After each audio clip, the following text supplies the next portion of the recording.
આપણા તારનાર ઉદ્ધારકના નામમાં સર્વ શ્રોતાઓને પ્રેમી સલામ પાઠવું છું. આપણે જૂના કરારના કેટલાક પાત્રોનો અભ્યાસ કરી રહ્યા છે. આપણે જીવન સંદેશ મિનિસ્ટ્રીઝનો ખૂબ આભાર માનીએ છીએ કે જેઓની ધર્મ સેવા દ્વારા આપણે આશીર્વાદિત થયા છે અને આપણા તારનાર પ્રત્યેના વિશ્વાસમાં વધુ વૃદ્ધિ પામ્યા છે.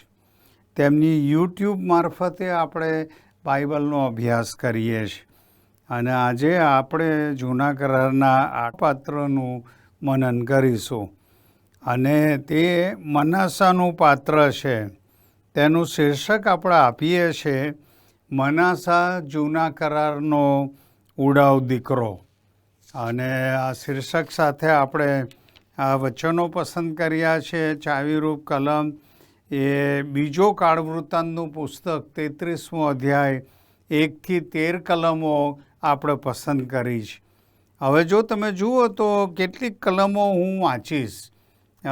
બીજો કાળવૃત્તાંત 33મો અધ્યાય અને પહેલી કલમ કહે છે, મનાસા રાજ કરવા લાગ્યો ત્યારે તે 12 વર્ષનો હતો. તેણે 55 વર્ષ સુધી યરૂશાલેમમાં રાજ કર્યું. જે વિદેશીઓને યહોવાએ ઇઝરાયેલી લોકોથી આગળથી હાંકી કાઢ્યા હતા તેઓના જેવા ધિક્કાર પ્રાપ્ત્યો કૃત્યો કરીને યહોવાની દૃષ્ટિમાં જે ભૂંડું હતું તે તેણે કર્યું. કેમ કે તેના પિતા હિજકિયાએ જે ઉચ્ચ સ્થાનો તોડી પાડ્યા હતા તે તેણે ફરીથી બાંધ્યા.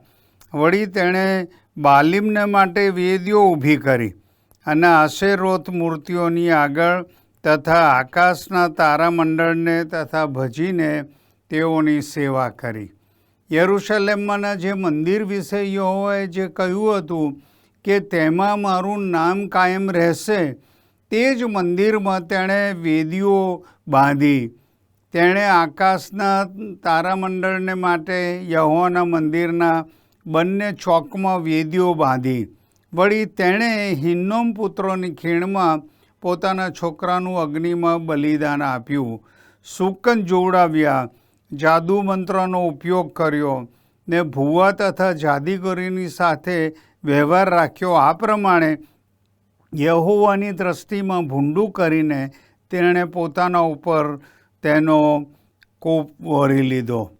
હવે 7મી કલમથી 13મી કલમ સુધી તમે પોતે તમારા બાઇબલમાં વાંચશો અને આ કલમો આપણે વાંચી 6 કલમો અને ત્યાં મનાસા વિશે જે લખવામાં આવ્યું છે એ તમે જોયું છે, સાંભળ્યું છે. હવે મનાસાની વાત આપણને સ્પર્શ કરે છે કારણ કે તે આજે ઈશ્વરના માણસો અને સ્ત્રીઓ સાથે તેમના વ્યવહારનું સચોટ ઉદાહરણ છે. મનાસાને ઈશ્વર માટે કોઈ વિચાર, સ્થાન કે સમય નહોતા. હકીકતમાં તેણે ખુલ્લી રીતે ઈશ્વરની અવજ્ઞા કરી હતી. છતાં આપણા પ્રભુએ તેને ઉડાવ દીકરાના દ્રષ્ટાંતની જેમ અદ્ભુત રીતે તેની સભાનતામાં લાવ્યા હતા અને ત્યાર પછી તે તેના પિતા પાસે પાછો આવ્યો હતો. અને જો તમને સમય મળે તો લુકની સુવાર્તા 15મો અધ્યાય તમે જુઓ. 11-24 કલમની અંદર ઉડાવ દીકરાનું દ્રષ્ટાંત આપવામાં આવ્યું છે. એ તમે વાંચજો. અને ત્યાં કહે છે કે આ શ્રીમંત માણસને 2 દીકરાઓ હતા અને એમાંથી એક દીકરાએ પોતાનો હિસ્સો એમની પાસે માગ્યો અને પછી પિતાએ એને એનો વારસો આપ્યો અને એ એની પાસેથી દૂર દેશમાં ચાલ્યો ગયો અને પછી આખી વાત તમે જાણો છો. હવે જ્યારે આપણે મનાસાની વાતના પ્રથમ ભાગનું વાંચન કરીએ છીએ ત્યારે આપણે પોતાને એમ કહેતા સાંભળીએ છીએ કે ચોક્કસ આવા દુષ્ટ માણસ માટે કોઈ આશા હોઈ શકે નહીં. પરંતુ વાતનું આપણે આગળ વાંચન કરીએ છીએ ત્યારે આપણને જોવા મળે છે કે ઈશ્વરની સર્વોપરી ઈચ્છા કેવી અદ્ભુત છે. ઉદ્ધારની તકથી કોઈ પણ બાકાત નથી એવું આપણે જોઈએ છે. ઉદ્ધાર અને પરિવર્તન ન થાય એવું કોઈ ખરાબ વ્યક્તિ નથી, અને ઈશ્વરની કૃપા તે જ કાર્ય કરે છે. હવે મનાસાની વાતને 3 ભાગમાં વહેંચાયેલી આપણે જોઈ શકીએ છીએ, એની આપણે નોંધ કરીએ, અને આ 3 વાતોનો આપણે વિચાર કરવાના છે. પહેલા ભાગની અંદર આપણે જોઈએ તો ઈશ્વર પ્રેમ કરતા હતા તે માણસને આપણે જોઈએ છીએ. મનાસા કોણ હતો? યહૂદિયાનો રાજા હતો. તે 12 વર્ષની નાની ઉંમરે જ ગાદી પર બેઠો હતો. તેણે 55 વર્ષ સુધી રાજ કર્યું હતું અને 67 વર્ષની ઉંમરે મરણ પામ્યો. હવે તેના પિતા હિજકિયા હતા, જેને વિશે આપણે વાંચીએ છીએ કે તેણે પ્રભુની દ્રષ્ટિમાં સારું હતું તે કર્યું હતું. અને બીજો કાળ વૃત્તાંત 31મો અધ્યાય તમે વાંચો, અને ત્યાં 20મી કલમની અંદર હિજકિયા રાજા વિશે આ પ્રમાણે લખવામાં આવ્યું છે. અને હિજકિયાએ આખા યહૂદિયામાં એ જ પ્રમાણે કર્યું. પોતાને ઈશ્વર યહોવાની દ્રષ્ટિમાં જે સારું તથા યથાર્થ હતું તે તેણે વિશ્વાસુપણાથી કર્યું એવું તેના વિશે લખવામાં આવ્યું. આ તેનો દીકરો આ મનાસા એ ઈશ્વર પાસેથી આ વારસો પામ્યો હતો, એના પિતા પાસેથી. પણ કોઈ એવી ખાતરી નહોતી કે માતા પિતા ઈશ્વરની બીક રાખનાર હોય તો પણ માણસ ઈશ્વરની બીકમાં જ વૃદ્ધિ પામશે એવું આપણે કહી શકીએ નહીં. હિજકિયાનો દીકરો મનાસા હતો, જે તેના સમયના ઇતિહાસમાં સૌથી દુષ્ટ માણસોમાંનો એક બન્યો હતો. તે મોટો પાપી હતો, અને એવી વાત, એ તો આખો રક્તપીતિયો હતો એવી વાત આપણને જોવા મળે છે. અને એ રક્તપીતિયાની વાત આપણે નવા કરારની અંદર એ ઈસુની પાસે આવ્યો હતો ત્યારે એ માણસ એ તો પૂરો રક્તપીતિયો હતો એવું આપણને વાંચવા મળે છે. લુકની સુવાર્તા, સંત લુકની સુવાર્તા 5મો અધ્યાય અને 12મી કલમની અંદર તમે જુઓ તો એ રક્તપીતિયો પ્રભુ પાસે આવે છે. પ્રભુ જ્યારે એ શહેરની મુલાકાત લે છે ત્યારે એ પૂરા રોગથી પીડાતો એવો એક વ્યક્તિ આવે છે, અને પછી ઈસુને આગળ ઘૂંટણે ટેકવીને એમને વિનંતી કરે છે અને કહે છે, જો તમારી ઈચ્છા હોય તો મને શુદ્ધ કરો, અને એવી વાત. પરંતુ ઈશ્વર તેને પ્રેમ કરતા હતા. અને અહીંયા જે આપણે જૂના કરારમાં કિસ્સો વાંચ્યો એમાં પણ એ વાત આપણને જોવા મળે છે કે ઈશ્વર તેને પ્રેમ કરતા હતા. અને બીજો કાળ વૃત્તાંત 33મો અધ્યાય 2 થી 9 કલમો તમે વાંચજો, અને આ માણસ કેવો પાપી હતો તે તમે જોઈ શકો છો. તેમ છતાં ઈશ્વર તેને પ્રેમ કરતા હતા અને તેના તારણ ઉદ્ધાર માટે પ્રતીક્ષા કરતા હતા. અલબત્ત ઈશ્વર મનાસાના પાપને ધિક્કારતા હતા, પણ તે મનાસાને પ્રેમ કરતા હતા એવું આપણે જોઈએ છીએ. અને તમે જો નવા કરારની કલમો કેટલીક તમે જુઓ તો ત્યાં માથીની સુવાર્તા, જીવંત વચન પવિત્ર બાઇબલમાં માથીની સુવાર્તા 9મો અધ્યાય અને 13મી કલમની અંદર પ્રભુએ આ પ્રમાણે કીધું છે. માથીની સુવાર્તા તેનો 9મો અધ્યાય અને 13મી કલમની અંદર આ પ્રમાણે લખવામાં આવ્યું છે. હું વાંચું, ત્યાં આ પ્રમાણે લખેલું છે. માથી 9 અને 13 કહે છે કે એ સમયે પણ યજ્ઞ કરતા, પ્રભુ ઈસુ કહે છે, પણ યજ્ઞ કરતા હું દયા ચાહું છું. એનો શું અર્થ છે તે જઈને શીખો, કેમ કે ન્યાયીઓને નહીં પણ પાપીઓને તેડવાને હું આવ્યો છું. હવે તમે જુઓ તો લુકની સુવાર્તા 15મા અધ્યાયમાં તમે આવો, અને ત્યાં 15મા અધ્યાયની બીજી કલમની અંદર પણ એ શ્રીમંતનો દીકરો એની પાસેથી પોતાનો હિસ્સો લઈ લે છે અને પછી દૂર દેશમાં તે ચાલ્યો જાય છે. પણ ત્યાર પછી જો તમે વાંચો તો ત્યાં ગાડી લુકની સુવાર્તાના 19મા અધ્યાયમાં આવો તો ત્યાં 10મી કલમની અંદર એ પ્રમાણે લખવામાં આવ્યું છે. પ્રભુ ઈસુ કહે છે કેમ કે ખોવાયેલું શોધવા તથા તારવા માટે માણસનો દીકરો આવ્યો છે. અને એ જ પ્રમાણે જો તમે બીજી આગળ એક કલમ વાંચો તો ત્યાં 1 તિમોથીનો પત્ર તેનો 1લો અધ્યાય અને 15મી કલમની અંદર આ પ્રમાણે લખવામાં આવ્યું છે. 1 તિમોથીને પત્ર 1લો અધ્યાય અને 15મી કલમમાં કહે છે કે આ વાત વિશ્વાસયોગ્ય, વિશ્વસનીય તથા સંપૂર્ણ અંગીકાર કરવા યોગ્ય છે કે ખ્રિસ્ત ઈસુ પાપીઓને તારવા માટે જગતમાં આવ્યા, એવા પાપીઓમાં હું મુખ્ય છું, એવું પાઉલ પ્રેરિત કહે છે. આપણે પોતે પાપી છીએ અને જેમ યશાયા પ્રબોધકે કીધું કે દરેક પોતપોતાના માર્ગે ભટકી ગયો છે અને દરેકે પોતપોતાની પસંદગી કરી છે. અને એથી રોમનોનો પત્ર લખતા પાઉલ પ્રેરિત કહે છે સગડાએ પાપ કર્યું છે અને સગડા દેવના મહિમા વિશે અધૂરા રહે છે. રોમનોનો પત્ર 3 અને 23 આપણને જણાવે છે. અને આપણા પાપની શિક્ષા એ પ્રભુ ઈસુ ખ્રિસ્તને કરવામાં આવી. રોમીયોનો પત્ર 6 અધ્યાય અને 23મી કલમ તમે જુઓ, પાપનો પગાર મરણ છે એવી વાત ત્યાં કહેવામાં આવી. પણ ઈશ્વર આપણને પ્રેમ કરે છે અને તેમની દયા પશ્ચાતાપ કરવા અને પાછા આવવા માટે આહ્વાન આપે છે.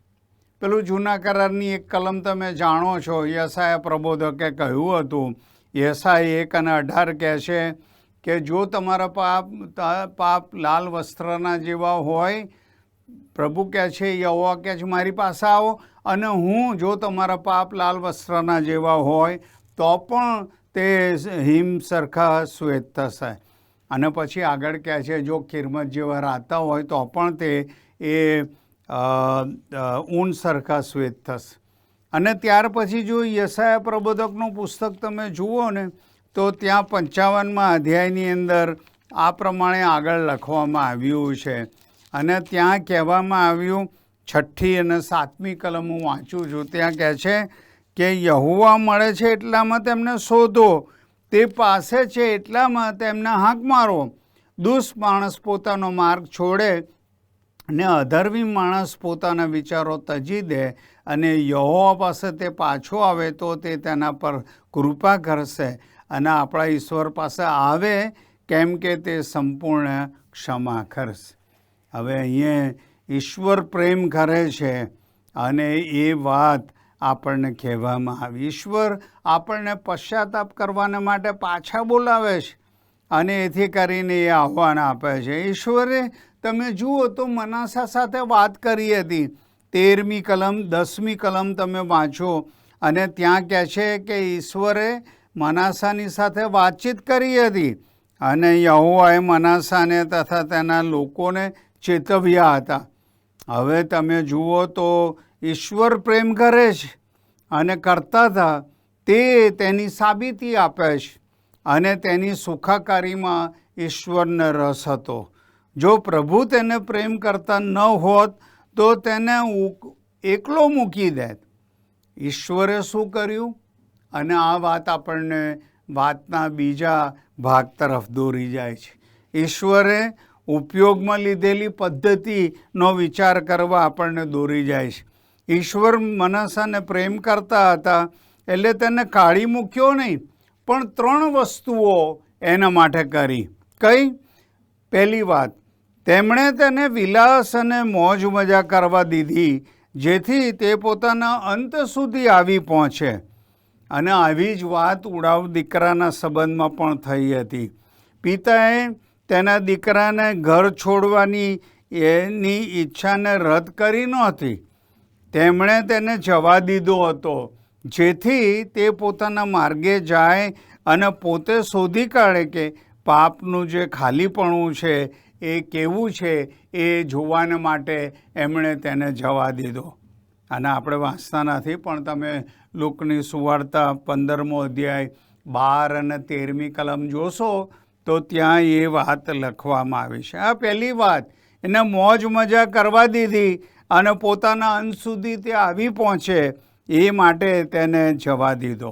બીજી વાત, તેમણે તેને ચેતવણીના શબ્દો કહ્યા હતા. અને આપણે હમણાં જોઈ ગયા એમ 10મી કલમની અંદર મનાસાને ચેતવવામાં આવ્યો હતો. બાઇબલમાં એક સૌથી ગંભીર ચેતવણી આપવામાં આવી છે અને ત્યાં આ પ્રમાણે લખવામાં આવ્યું છે. જો તમે નીતિવચનનું પુસ્તક જુઓ, 29મો અધ્યાય અને 1લી કલમ કહે છે, જે માણસ વારંવાર ઠપકો પામ્યા છતાં પોતાની ગરદન અક્કડ રાખે છે તે અકસ્માતે નાશ પામશે અને તેનો કોઈ ઉપાય રહેશે નહીં. આવી વાત તો ત્યાં લખવામાં આવી.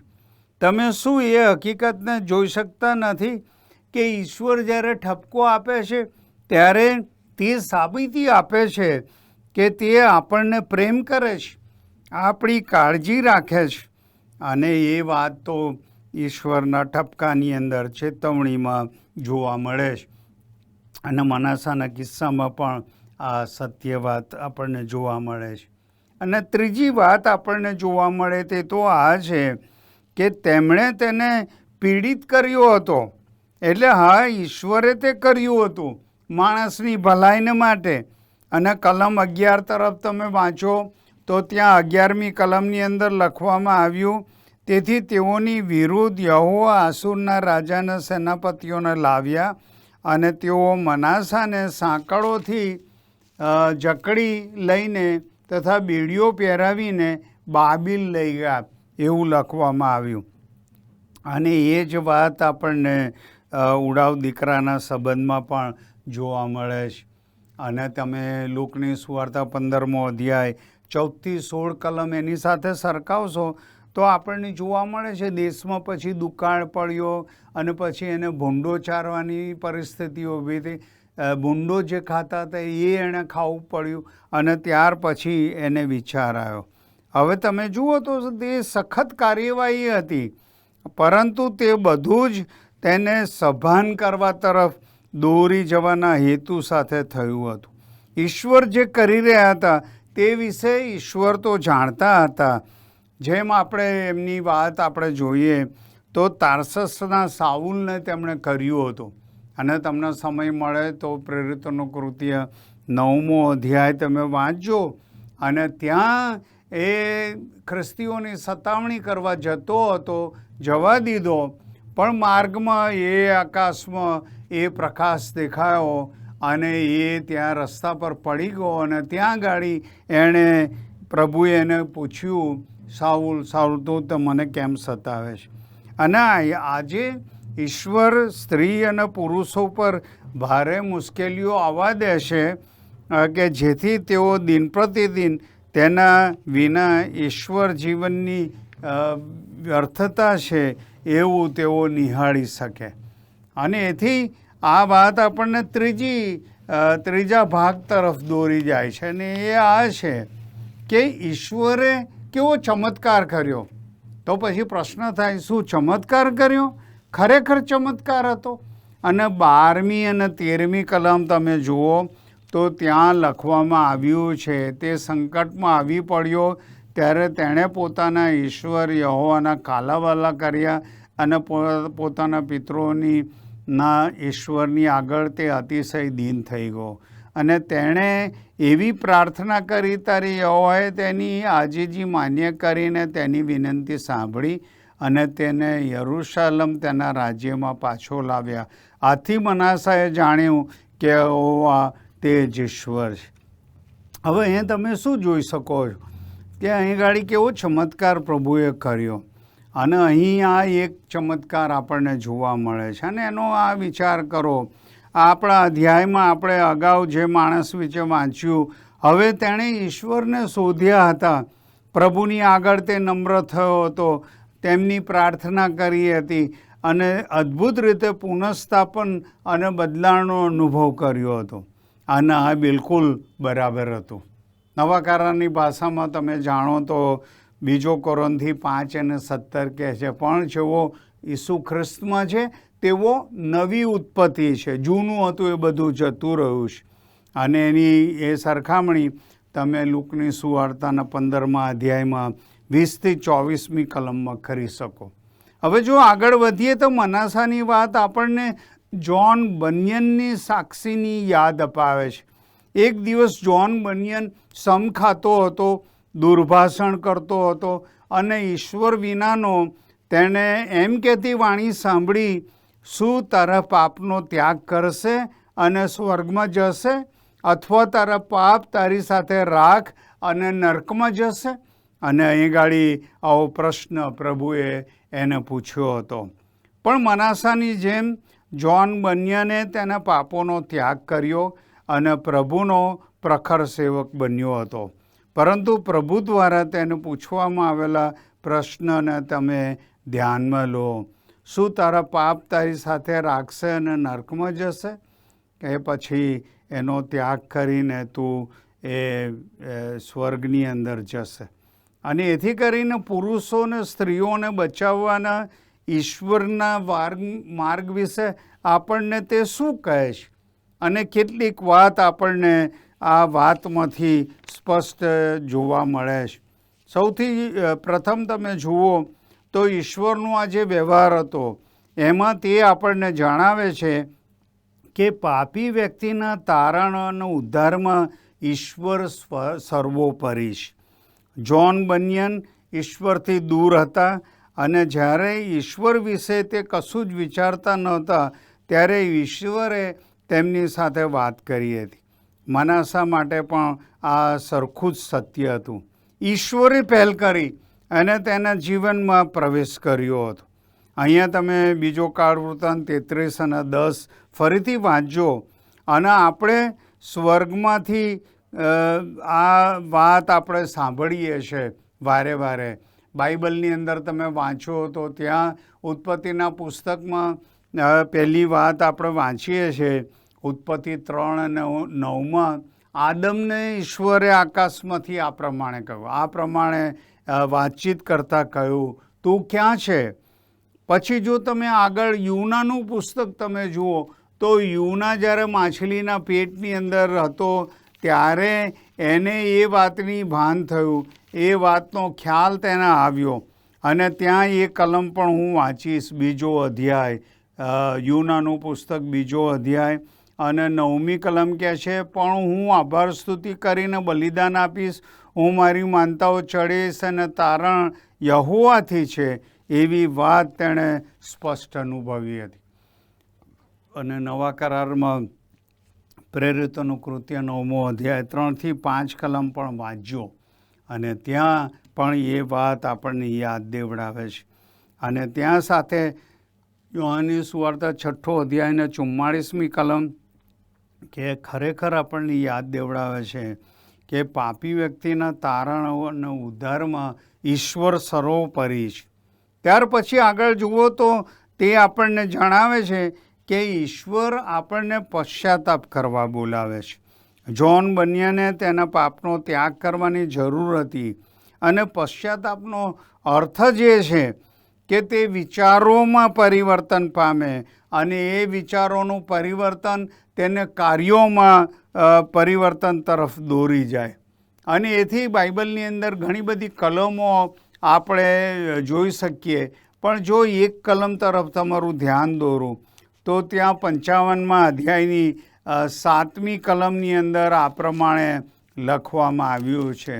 ત્યાં ગાડી પ્રભુનું વચન કહે છે, 55મો અધ્યાય અને 7મી કલમ, દુષ્ટ માણસ પોતાનો માર્ગ છોડે ને અધર્મી માણસ પોતાના વિચારો તજી દે અને યહોવા પાસે તે પાછો આવે તો તે તેના પર કૃપા કરશે. આપણા ઈશ્વરની પાસે આવે કેમ કે તે સંપૂર્ણ ક્ષમા કરશે. અને એ જ પ્રમાણે ત્યાં પ્રેરિતોનું કૃત્ય 17મો અધ્યાય 30 અને 31મી કલમમાં પણ કહેવામાં આવ્યું છે. તે આપણને દરેક માણસોને પશ્ચાતાપ કરવા એમની પાસે બોલાવે છે. પછી આ વાત આપણને એ પણ યાદ દેવડાવે છે, તે આપણને જણાવે છે કે તારણ ઉદ્ધાર સંપૂર્ણપણે ઈશ્વરનું કાર્ય છે. માણસને તો નિર્ણય કરવાના માટે બોલાવે છે અને માનવીને કાર્ય કરવા બોલાવવામાં આવે છે. અને એ વિશે પણ ઘણી બધી કલમો લખવામાં આવી છે. જો તમે પુણ્યનું પુસ્તક 30મો અધ્યાય અને 19મી કલમમાં મૂસા લોકોને કહે છે, મેં તમારી આગળ જીવનનો અને એ માર્ગ મૂક્યો છે, એ તમે પસંદ કરો કે જે તમને જીવન આપે છે. અને એ કલમ હું વાંચતો નથી. અને ત્યાર પછી જો યહોશવાના પુસ્તકમાં આવો તો 24મા અધ્યાયની 15મી કલમમાં યહોશવા કહે છે કે હું ને મારા ઘરના તો ઈશ્વરની સેવા કરીશ. અને ત્યાં પછી આગળ 5મો અધ્યાય યોહાનની સુવાર્તા 40મી કલમમાં પણ એ વિશે લખવામાં આવ્યું છે. અને ત્યાર પછી તમે જુઓ તો પ્રકટીકરણનું પુસ્તક 22મો અધ્યાય અને 17મી કલમ પણ તમે જુઓ એવું જરૂરી છે. અને એથી કરીને ત્યાં લખવામાં આવ્યું છે તે પ્રમાણે કે ઈશ્વર આપણને બોલાવે છે પશ્ચાતાપ કરવાના માટે, અને સંપૂર્ણ કાર્ય એ ઈશ્વરનું છે, પણ આપણે માણસ નિર્ણય કરે. ત્યાર પછી તે આપણને સ્વર્ગમાં જવા ઈશ્વરને હા કહેવા માટે આપણને જણાવે છે. અને જો તમને સમય મળે તો પ્રકટીકરણનું પુસ્તક 21મો અધ્યાય 1 થી 7 કલમ આપણે વાંચતા નથી, પણ તમે તમારા બાઇબલમાં એ અધ્યાયની 1 થી 7 કલમો વાંચજો. અને ત્યાં વર્ણન કરવામાં આવ્યું છે કે આપણને સ્વર્ગ તરફ જવા ઈશ્વરને હા કહેવા આપણને જણાવવામાં આવ્યું છે. અને ત્યાં સ્પષ્ટ લખવામાં આવ્યું છે યોહાનની સુવાર્તા 14 અને 2માં પ્રભુ ઈસુ કહે છે, હું તમારા માટે જઉં છું જગ્યા તૈયાર કરવાના માટે, અને જેઓ મારા પર વિશ્વાસ કરશે તેઓને માટે રહેવાના ઠેકાણા ઘણા છે. અને એથી કરીને પાઉલ પ્રેરિત 2 કોરિન્થી 5 અને 8માં કહે છે, આ દેહમાં રહેવું અમારા માટે, દેહથી વિયોગી થવું અમારા માટે યોગ્ય છે. કેમ? કારણ કે ઈશ્વરે અમારા માટે જગ્યા તૈયાર કરી છે. 2 કોરિન્થી 5 અને 8 પણ તમે વાંચો. અને છેલ્લે આ આપણને યાદ દેવડાવે છે કે તે આપણને ન્યાય શાસન અને નર્ક તરફ દોરી જતા ઈશ્વરને ના કહેવાને માટે જણાવે છે. અને કેટલીક કલમો હું વાંચીને આજનું મનન પૂરું કરીશ. તમે જુઓ તો પ્રકટીકરણનું પુસ્તક એનો 20મો અધ્યાય અને તેની 11મી કલમથી આવું લખવામાં આવ્યું છે. પછી મેં મોટું શ્વેત રાજ્યાસન જોયું અને તેના પર બેઠેલા પુરુષને જોયે. તેમની સન્મુખ પૃથ્વી તથા આકાશ જતા રહ્યા અને તેઓને માટે કોઈ સ્થાન મળ્યું નહીં. પછી મેં મુએલાઓને મોટા નાના સર્વને ઈશ્વરની સમક્ષ ઊભા રહેલા જોયા, અને પુસ્તકો ઉગાડવામાં આવ્યા, અને એક બીજું પુસ્તક જે જીવનનું પુસ્તક છે તે પણ ઉગાડવામાં આવ્યું. તે પુસ્તકમાં જે લખેલું હતું તે ઉપરથી મુએલાઓનો તેઓની કરણીઓ પ્રમાણે ન્યાય કરવામાં આવ્યો. સમુદ્ર પોતાના જેવો મુએલા હતા તેઓને પાછા આપ્યા, અને મરણે તથા હાડેસે પણ પોતાનામાં જેવો મુએલા હતા તેઓને પાછા આપ્યા. અને દરેકનો ન્યાય તેની કરણીઓ પ્રમાણે કરવામાં આવ્યો. મરણ તથા હાડેસને અગ્નિની ખાઈમાં નાખી દેવામાં આવ્યા. અગ્નિથી ખાઈ એ જ બીજું મરણ છે. જો કોઈ જીવનના પુસ્તકમાં નોંધાયેલો માલુમ પડ્યો નહીં તો તેને અગ્નિની ખાઈમાં નાખી દેવામાં આવ્યો. અને ત્યાર પછી છેલ્લે આ કલમ વાંચીને આપણે મનનને પૂરું કરીએ છીએ. 21મો અધ્યાય અને 8મી કલમ કહે છે એ જગ્યા વિશે કે પણ બીકણો, અવિશ્વાસીઓ, ભ્રષ્ટ થયેલા, ખૂનીઓ, વ્યભિચારીઓ, જાદુક્રિયા કરનારા, મૂર્તિપૂજકો તથા સર્વ જૂઠાઓનો ભાગ અગ્નિ તથા ગંધકથી બળનારી ખાઈમાં છે. એ જ બીજું મરણ છે. પ્રભુ આપણને બોલાવે છે, માફી આપવા તૈયાર છે.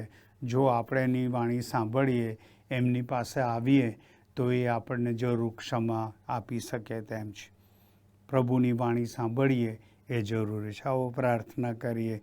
પ્રભુ, અમે તમારો ખૂબ આભાર માનીએ છીએ તમારા વચનને માટે, કારણ કે તમે પાપી વ્યક્તિ ઉપર પ્રેમ કરો છો, અને અમે પણ પાપી છે. તમે અમને બોલાવો છો, અમે તમારી પાસે આવીએ એવી તમારી ઈચ્છા છે.